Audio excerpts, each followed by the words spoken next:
नमस्कार।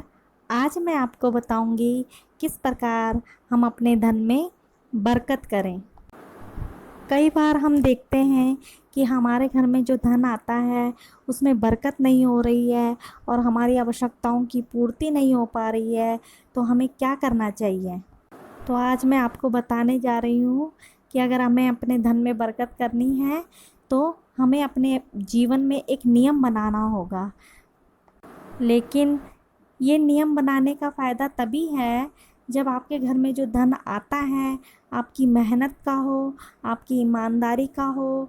वो धन जो आपके घर में आ रहा है किसी का दिल दुखा के ना आ रहा हो, किसी के हिस्से का ना हो और किसी को परेशान करके ना कमाया हो। आपके घर में जो धन आए वो ईमानदारी का हो और आपकी मेहनत का हो, तभी ये नियम करने से आपको फल प्राप्त होगा।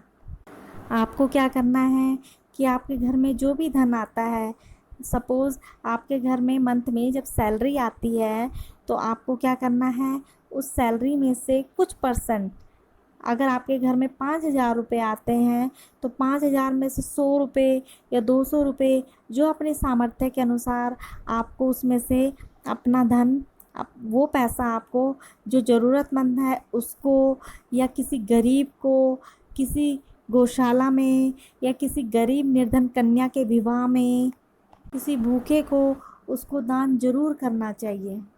जितनी आपकी शक्ति हो और जितना आपका सामर्थ्य हो उतना आप दान करें और ये नियम अपने जीवन में हमेशा बना ले।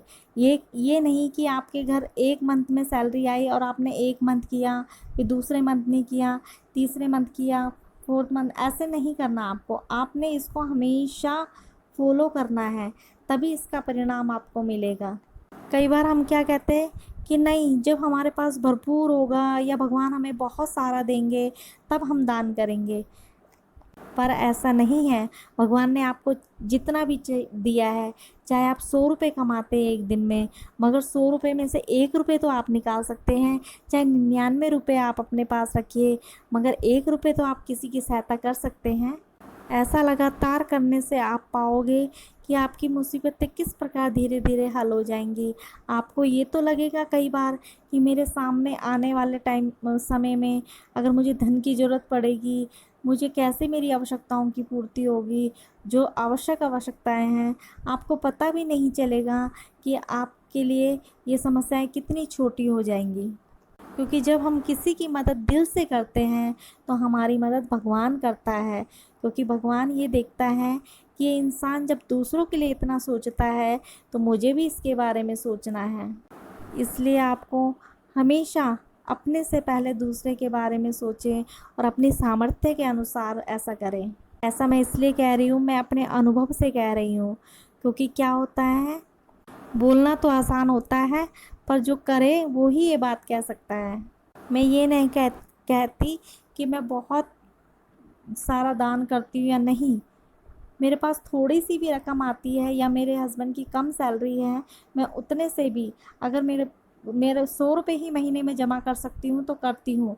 पर जो पहले पैसा आता है उसे भगवान के चरणों में लगा के फिर उसमें से सबसे पहले चाहे 100 रुपये ही निकालो, उसे निकालो किसी गरीब के लिए, गौशाला के लिए, जिसे आप समझते हो कि ये सही पात्र है उसके लिए ज़रूर निकालें।